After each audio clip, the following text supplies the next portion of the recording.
Assalamualaikum warahmatullahi wabarakatuh.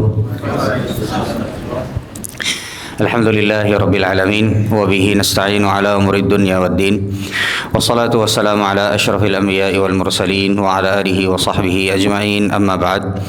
Masyarul muslimin dan muslimat rahimani wa rahimakumullah. Alhamdulillah, kita bersyukur kepada Allah Subhanahu wa taala atas semua nikmat yang Allah berikan kepada kita semua, nikmat iman, nikmat Islam, dan semoga Allah menjadikan kita semua orang-orang yang bisa istiqamah di atas kebaikan sampai nanti Allah mewafatkan kita semua. Amin ya rabbal alamin.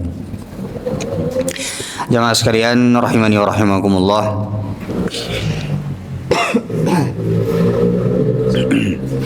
Kita akan kembali melanjutkan kajian kitab Al-Fiqhu Al-Muyassar, yang pada kesempatan kali ini kita akan melanjutkan pembahasan terkait dengan salatu ahlil a'dzar, salat orang yang memiliki uzur, dan kita masih terkait dengan uzur sakit. Ada beberapa poin yang mungkin bisa jadi panduan untuk kita semua yang dituliskan oleh penulis di dalam kitab ini.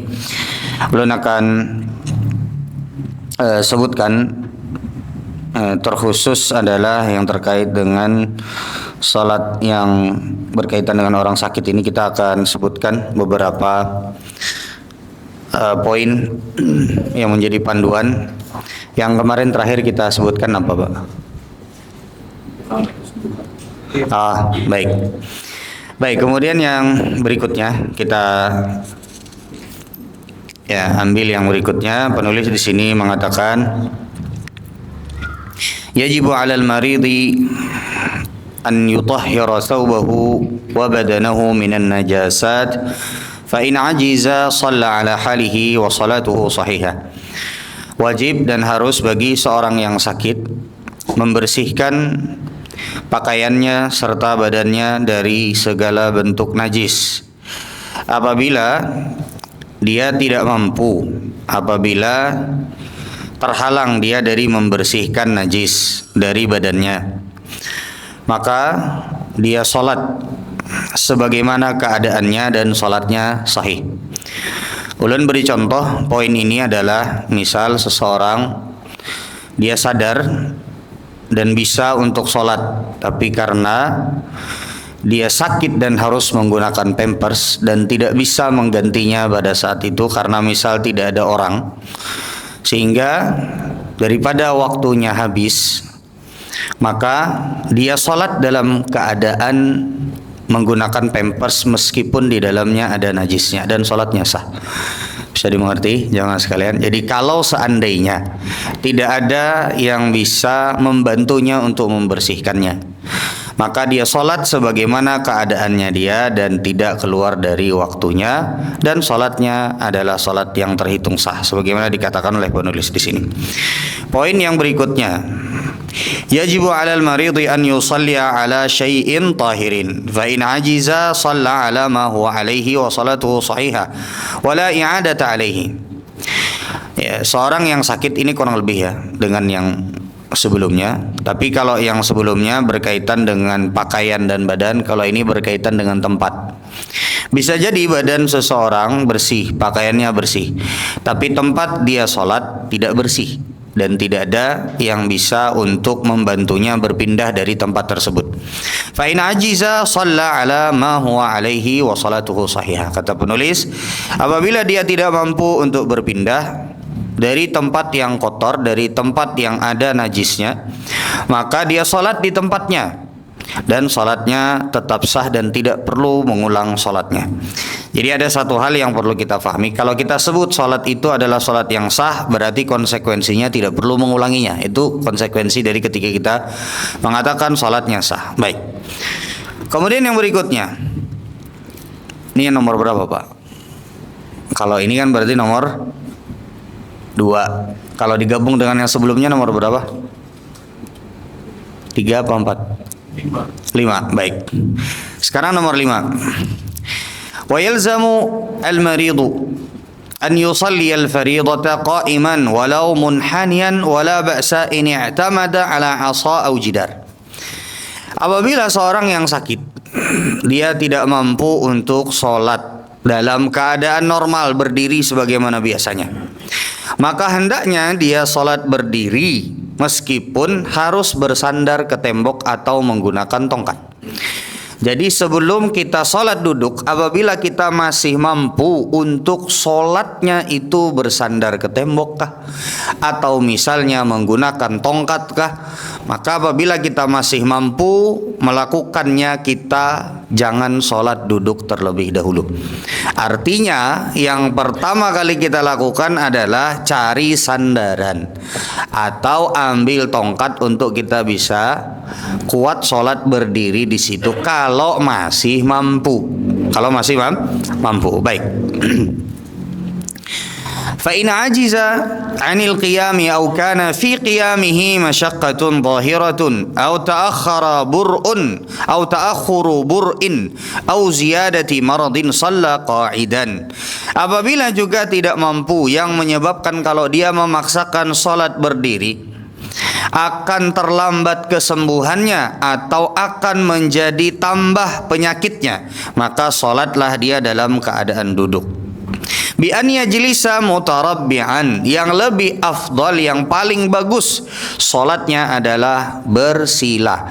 Jadi sebelum pian duduk, sebagaimana duduk antara dua sujud, yang lebih afdal, dan ini yang dikatakan oleh Al-Imam Asy-Syafi'i juga pendapatnya demikian, maka cara duduknya adalah dengan bersila, mutarabbi'an. Hal ini dikarenakan agar supaya kita bisa membedakan antara posisi duduk yang duduk antara dua sujud dan duduk tasyahud pertama, ya, dengan duduk yang menandakan berdiri. Bisa dimengerti? Sampai sini jamaah.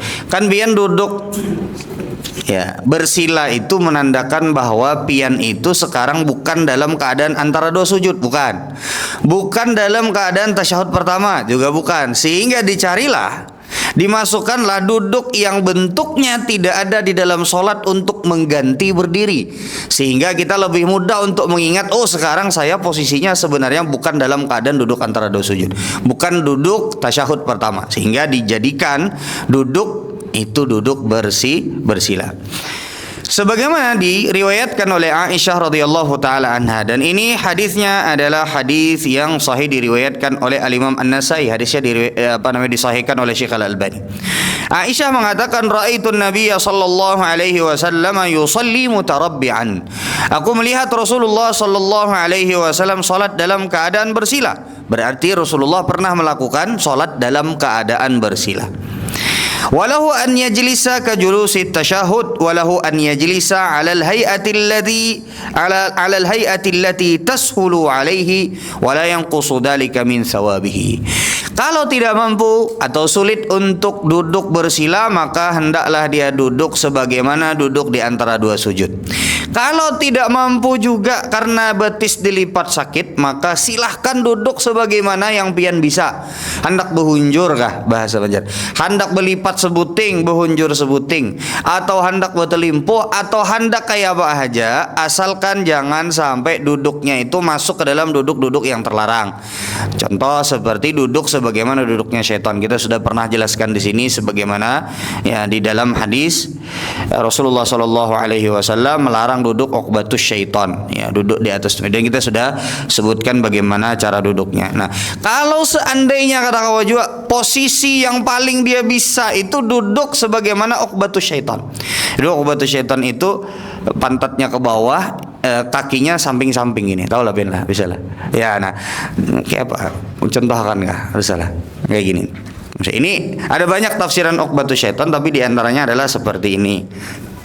Nah, duduk seperti ini nih, atau nah kayak gini. Ini termasuk dari duduk yang terlarang. Ada lagi duduk nang kawa pian pakai karena betis pian sakit, kada kawa dikompromikan. Karena betis pian nyamannya duduk pada saat sholat seperti itu. Sudah duduk seperti itu semampu kita, karena memang ada uzur, ya, memang ada uzur. Amun betis sakit tuh jamaah sekalian ngalih, ya. Pernah kambuh asam urat. Pas sholat itu mencari posisi yang nyaman itu ngalih benar. Jadi kalau misalnya kita ketemu duduk yang kira-kira bisa bikin kita itu khusyuk, bisa bikin kita nyaman, ya duduklah seperti itu. Ya meskipun asal duduknya itu tadi terlarang, tapi karena ada uzur dan begitu yang kita bisa duduknya, ya sudah duduk seperti itu. Baik. Ya, atau misalnya teteh ngalih duduk di bawah, duduk di atas kursi, kan Bapak boleh juga. Ya, boleh juga. Namanya orang yang ada uzur yang tidak bisa duduk sebagaimana tadi kita sebutkan tingkatannya. Kalau misalnya dia bisa duduk, enggak masalah duduk di atas kursi. Baik. Dan tidak mengurangi sedikit pun pahala dari apa yang dia lakukan. Salatnya tidak berkurang pahalanya. Makanya Nabi SAW menyebutkan idza maridal abdu aw safar kutiba lahu mithla ma kana ya'malu muqiman sahihan. Apabila seorang hamba dalam keadaan sakit atau dalam keadaan bersafar, maka semua pahala yang dia lakukan sebagaimana biasanya ditulis sebagaimana biasanya. Tidak dikurangi sedikit pun, ya. Kalau misalnya dia ditulis pahala salat berdiri, orang yang ada uzur, sholat duduk, itu tidak sedikit pun pahala sholat berdirinya dia berkurang. Sebagaimana tadi dikatakan oleh Rasulullah Sallallahu Alaihi Wasallam. Baik. Poin berikutnya, kata penulis, fa in ajizal maridu anil qu'udi aw kana fihi masyaqqatun zahiratun shalla ala janbihi muttajihan ilal qiblah. Kalau seandainya seseorang itu tidak bisa sholat duduk, maka kemudian dia sholat berbaring miring, ya, ke sebelah kanan. Jadi berbaring miring tetap menghadap kiblat, ya. Jadi pian miring. Ini kan miring. Kalau misalnya kita nggak bisa, berarti pian berbaring miring seperti ini, ya, baring bagian sebelah kiri dan kanan, mukanya menghadap ke kiblat. Jadi seperti itu. Jadi miring itu disebut alal janb.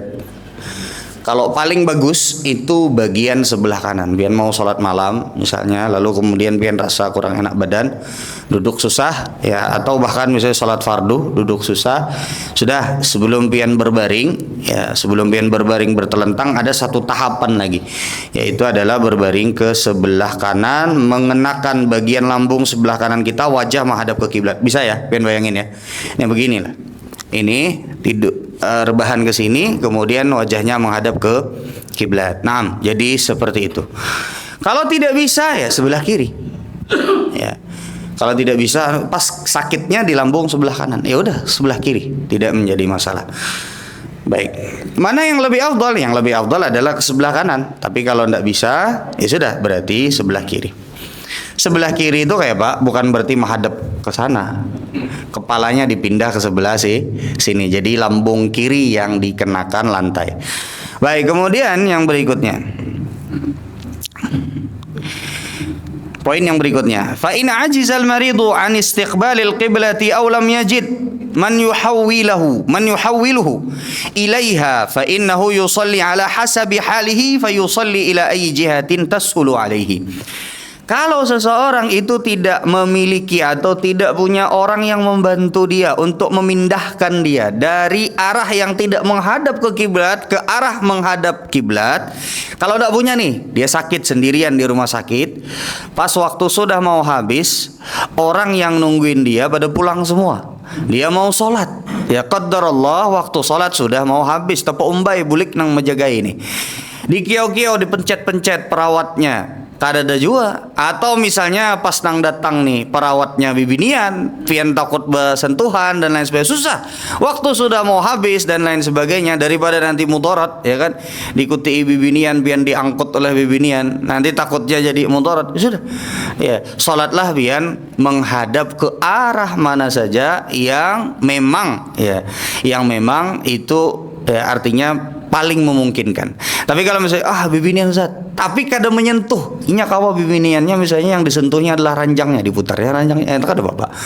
Tapi kalau seandainya harus menyentuh pian, kemudian juga bersentuhan, ya, kulit dengan kulit, kemudian juga misalnya pian takut nanti terfitnah dan sudah, ya, sholatlah, ya, sebagaimana yang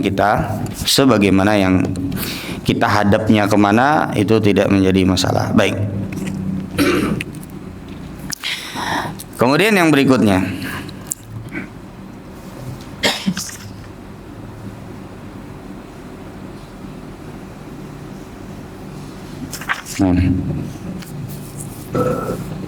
kalau tidak mampu baru kemudian berbaring, ya. Kalau tidak mampu baru kemudian berbaring. Berbaring itu berarti kakinya menghadap ke kiblat, kepalanya diangkat sedikit. Baik. Kemudian yang berikutnya, sini penulis mengatakan, Idza bada'al muslimu salatahu, apabila seorang muslim memulai salat qa'iman, berdiri, wa ajiza fi athnaiha, lalu di tengah-tengah salat dia merasa tidak mampu melanjutkan salat dalam keadaan berdiri, atamma salatuhu ala hasabi taqatihi, maka dia salat sebagaimana yang dia mampu. Dia salat sebagaimana yang dia mampu. Kalau misalnya di rakaat pertama bisa berdiri, rakaat kedua mampunya duduk, sudah duduk. Rakaat ketiga ternyata sudah tidak mampu lagi duduk, ya sudah berbaring ya ke sebelah kanan. Rakaat keempat kada mampu berbaring ke sebelah kanan atau sebelah kiri, bertelintang ya, bertelentang. Nah, ini berdasarkan firman Allah Subhanahu wa taala, fattaqullaha mastata'tum, bertakwalah kalian kepada Allah ya semampu kalian. Nah, Baik, ini tadi hal-hal yang terkait dengan ya beberapa perkara. Ulun ringkas sebagiannya ya. Ada beberapa poin tadi yang mungkin penting untuk kita bahas. Ada beberapa poin. Nah, kita ya yang tidak mampu ini duduk, yang lebih utama sebagai pengganti berdiri, sebagai pengganti berdiri dalam salat adalah apa tadi? Bersila. Jika tidak mampu ya sudah, sesuai dengan kemampuan. Baik. Kemudian yang berikutnya ya yang perlu kita tadi ingatkan adalah ya pertama, salat jika mampu berdiri. Kedua, berdiri bersandar atau menggunakan tongkat.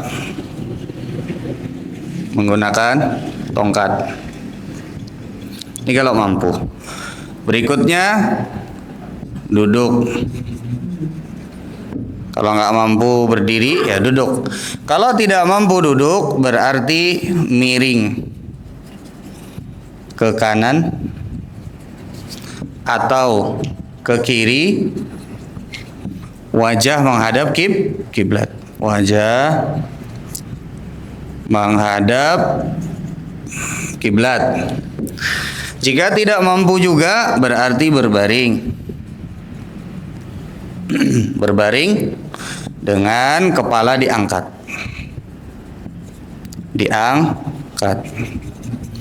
Jadi menghadap kiblat tuh. Kakinya ke arah sana. Itu berbaring. Ya. Beda dengan ini. Kalau ini badannya arahnya ke samping. Kalau sudah berbaring telentang, itu kakinya berarti hadapnya ke arah kiblat. Baik. Kemudian yang berikutnya, jika tidak mampu juga dengan isyarat kepala. Jika tidak mampu, isyarat mata. Jika tidak mampu, dalam hati. Ini sudah dalam hati itu sudah paling mentok, sudah paling di bawah. Ya. Sudah? Bisa dimengerti? Yang berikutnya tadi yang harus difahami juga adalah yang penting ya, jika terpaksa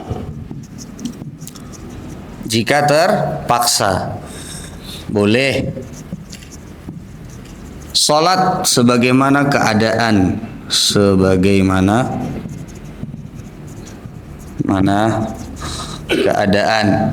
dalam hal apa? Pakaian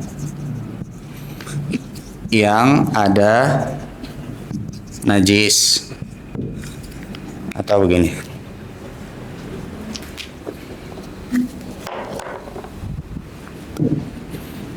Ya, salat sebagaimana apa? Keadaan dalam hal apa? Pakaian,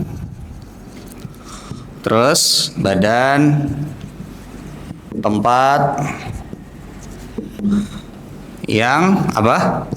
Ada najisnya. Jika memang tidak ada yang bisa membantu untuk kita membersihkannya. Ini sering pertanyaan, Ustaz, garing Ustaz. Kada kawa lagi Ustaz di dua orangnya kada kawa begar. Sudah. Salat sebagaimana dia mampu. Kemudian juga yang berikutnya,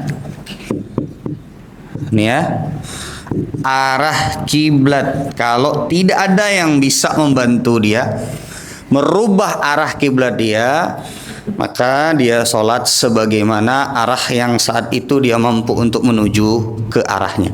Sudah bisa dimengerti jamaah sekalian? Baik. Kemudian yang berikutnya,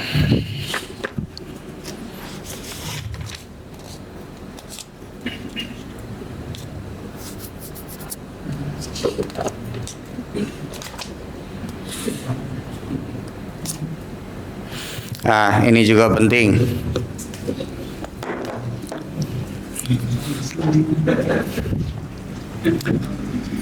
Jika seseorang sholat, jika seseorang sholat mampu di awalnya dalam keadaan berdiri, lalu kemudian dia menjadi tidak mampu, lalu ia merasakan sakit, sakit, boleh dia melanjutkan sholat dalam keadaan sebagaimana dia bisa. Ya, lanjutkan sholat sebagaimana dia mampu.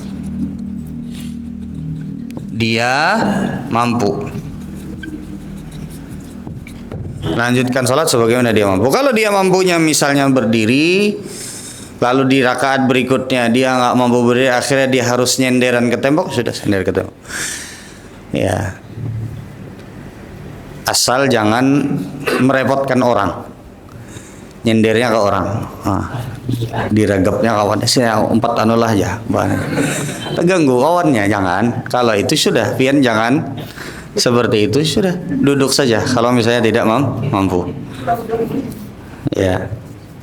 Kayaknya nggak ada ya seperti itu. Ya, tapi kalau temannya bisa, ya, kawannya menguti sanggup. Jadi jar kawannya sebelum sholat nih, melihat batis kawan bangkak. Jar kawannya dihiga karena kawannya nih ibaratkannya tuh kawan baiknya, ya, konco kentalnya. Ya, konco likatnya. Habis itu jar kawannya, bro, kalau misalnya di tengah-tengah sholat kamu kada kau melanjutkan lalu tetap hendak sholat berdiri, bepingkut wadah sholat pingkutnya boleh nggak apa-apa, atau misalnya pegangan seperti di bahunya, karena dia masih tetap mau sholat berdiri, asalkan dia misalnya bersedia, ya nggak masalah, ya, tidak menjadi masalah. Atau misalnya pakai tongkat, dia udah sedia tongkat, udah tahu dari rumah nih kayaknya bakal susah buat melanjutkan, tapi dia mau coba dulu sholat berdiri, udah sholat dia dulu berdiri. Rakaat kedua dia udah nggak mampu lagi, tapi tetap dia mengira-ngira dia tuh masih mampu berdiri asal pegangan tongkat, ambil tongkatnya sholat berdiri, nggak masalah. Rakaat ketiga ternyata dia juga nggak mampu lagi sholat pakai tongkat, dia udah ngukur kemampuan dirinya, bahkan ada kawan nih, duduk dia nggak masalah. Rakaat keempat dia udah tahu dia nggak mampu duduk, dan dia juga udah tahu bahwa dia nggak mampu sholat miring ke sebelah kanan, berbaring, Ustaz, boleh nggak? Silakan, ya, asalkan tetap sholat. Sudah bisa dimengerti. Jadi ulun menyampaikan ini jamaah sekalian, karena ketika kita berpindah dari satu posisi kepada posisi yang lain dalam sholat, artinya pian tidak mesti harus batalkan sholat terlebih dahulu, masih lanjut aja, nggak menjadi masalah, ya. Sudah bisa dimengerti ya sini ya.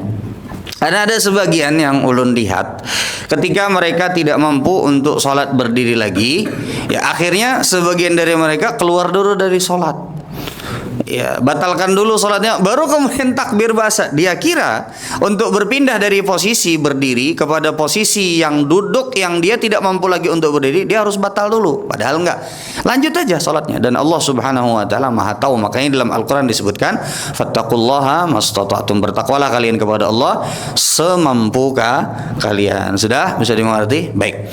Kemudian yang berikutnya jamaah sekalian, berapa menit lagi? Berapa menit? 5.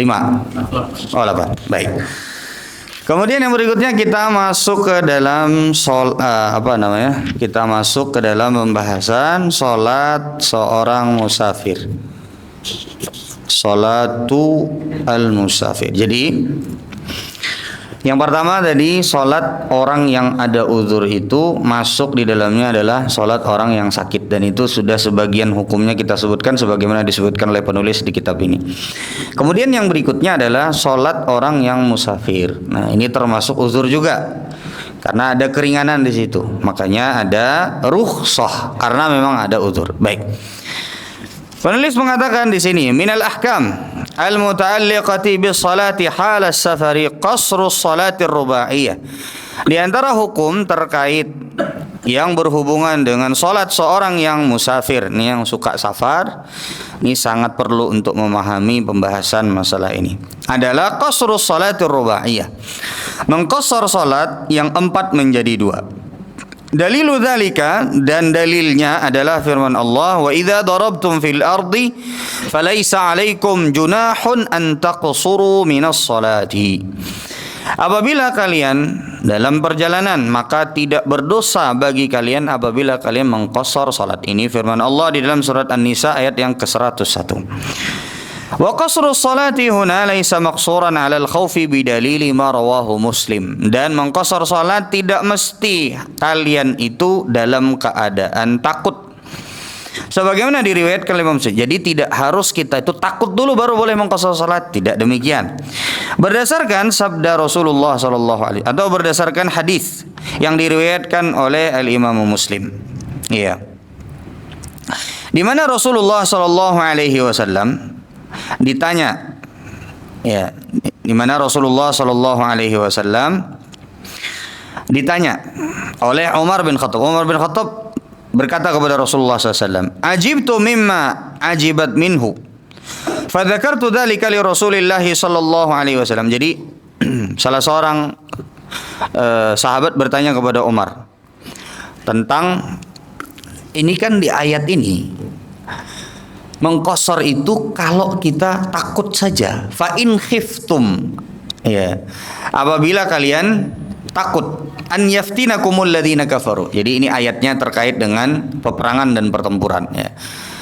Safar, bertempur, berperang, berjihad di jalan Allah Subhanahu wa taala. Lalu kata Umar ditanya, bagaimana kalau seandainya kita enggak ada rasa takut? Bagaimana kalau seandainya safar kita itu adalah safar yang aman? Lalu kemudian Umar bertanya kepada Rasulullah SAW, Rasulullah, gimana? Aku takjub dengan pertanyaan tersebut. Kata Nabi SAW, sadaqatun tasaddaqallahu biha alaikum faqbalu sadaqatuhu. Yang namanya rukhsah, keringanan untuk bisa mengqasar salat adalah sedekah dari Allah Subhanahu wa taala kepada kalian. Maka terimalah sedekah dari Allah Subhanahu wa taala. Artinya jamaah sekalian, di sini Nabi SAW mengatakan bahwa yang namanya mengqasar salat tidak mesti harus kita dalam keadaan takut terhadap musuh, enggak. Safar biasa juga. Bahkan kalau seandainya safarnya tidak melelahkan, safarnya tidak berpanas-panasan, karena dulu itu safar, pian bayangkan aja, ya, bayangkan aja nih jamaah sekalian, ya. Safar itu dulu tuh di tengah padang pasir, panas, terik. Ya, pian aja kalau seandainya safar berkendaraan sudah laju dah, jalannya nyaman, ya, tetap ada rasa panas. Apalagi kalau di tengah padang pasir. Pian tahu sorangan di sana di Arab Saudi itu panasnya nang kayak apa, kalau dinginnya nang kayak apa. Sehingga juga kalau sekarang kita bisa berhenti di mana saja. Setutumat ada warung bersinggah, setutumat ada warung. Di situ di mana warung, ya, kada. Ya kalau sekarang mungkin ada, dan sekarang pun susah gitu loh. Warung itu kalau pian perjalanan dari Madinah ke Mekah aja, ya, itu enggak setiap tempat seperti di wadah kita tuh ada warungnya. Pian di sepanjangan jalan hendak ke mana misalnya, hendak ke hulu sungai, hendak ke berapa itu, bah, sepanjangan jalan sejauh mata memandang hingga mahigani ada wadah singgah warung. Dari nang warung kopi sampai warung es nyiur sampai warung makan dan lain sebagainya ada semuanya, ya.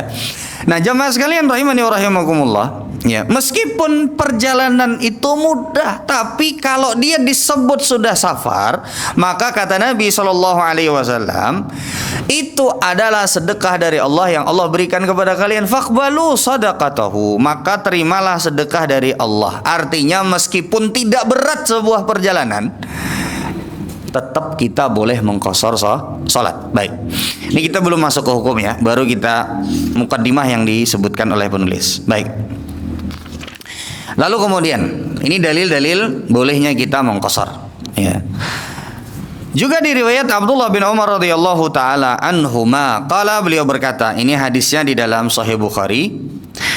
Sahibtu Rasulullah sallallahu alaihi wasallam, aku selalu membersamai Rasulullah sallallahu alaihi wasallam. Fakana la yazidu fis safari ala rak'ataini.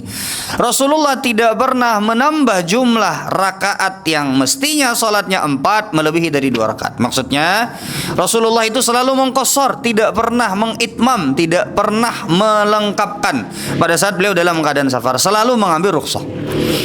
Wa Abu Bakrin wa Umar wa Utsman kadzalika radhiyallahu taala anhum. Begitu pula ketika aku bersafar bersama Abu Bakar, bersama Umar, bersama Utsman radhiyallahu taala anhum, aku tidak pernah melihat mereka sholat dalam keadaan bersafar itu lebih dari 2 rakaat, enggak pernah. Ini sebagaimana dikatakan oleh Abdullah bin Umar radhiyallahu taala anhu. Baik, kemudian kita masuk ke dalam poin yang pertama. Kalau tadi mukaddimah, kita masuk kemudian poin yang pertama. Jadi qashar itu apa jamaah sekalian? Menjadikan sholat yang 4 menjadi berapa? 2. Itulah yang disebut dengan qashar. Ini penting bagi pian yang suka beperjalanan. Dan hampir semua kita pasti pernah melakukan perjalanan. Ya, semua dari kita pernah melakukan perjalanan. Nah, maka jamaah sekalian, ini penting untuk kita ya mutkinkan ya pembahasan masalah qashar salat, jamak salat. Baik. Yang pertama, ikhtalafa al-fuqaha'u fi hukmi qasri salati fi safar ma ittifaqihim ala masyru'iyatiha. Kata penulis di sini, para ulama itu berbeda pendapat tentang hukumnya, meskipun sepakat semua bahwa ada syariat qashar. Tapi hukumnya tuh beda pendapat di kalangan para ulama. Fasy-Syafi'iyyah wal Hanabilah. Adapun mazhabnya Al-Imam Asy-Syafi'i dan mazhabnya Imam Ahmad bin Hanbal, ala anna al-qasra jaizun takhfifan 'ala al-musafir. Qashar itu boleh. Ini adalah keringanan bagi seorang musafir. Yalhaquhu min masyaqqatis safari ghaliban, karena kebanyakan dari orang safar itu berat. Wa li'annahu hadha huwa hadyuhu sallallahu alaihi wasallam hala safari, karena ini yang paling banyak dilakukan oleh Rasulullah sallallahu alaihi wasallam dalam keadaan beliau safar. Nah, pendapat yang kedua, al-masyhuru 'indal Malikiyah anna al-qasra sunnatun muakkadah. Adapun di pendapat Imam Malik, sunnah muakkadah. Yang ketiga, wa qala al-Hanafiyah qasru salati fi safari fardun falaysa lil musafiri ayyutimma dawatul arba'. Adapun pendapat al-Imam Abu Hanifah, qashar salat itu harus dan wajib, kada boleh kalau ditambah menjadi 4. Kada boleh ditambah menjadi 4. Pian bilanya di dalam mazhab Abu Hanifah, pian safar lalu kemudian pian salatnya itu 4 rakaat, kada sah salatnya. Itu kayak pian nambahi salat subuh yang mestinya 2 jadi 4. Nah, ini pendapatnya Imam Abu Hanifah. Wallahu taala alam ya. Yang lebih tepat di sini adalah qashar itu adalah sunnah muakkadah. Jadi dia itu ya artinya dianjurkan. Nah, silakan azan enggak? Sudah. Nah, silakan azan terlebih dahulu.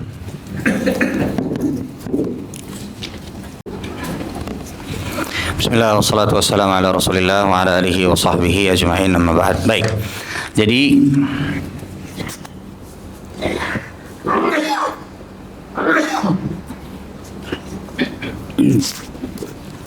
baik, kita lanjutkan sedikit. Jadi tadi hukum kita mengqashar pada saat sholat itu tidak sampai kepada wajib, tapi itu termasuk di antara sunnah muakkadah, karena Rasulullah sallallahu alaihi wasallam tidak pernah ya meninggalkan qashar salat.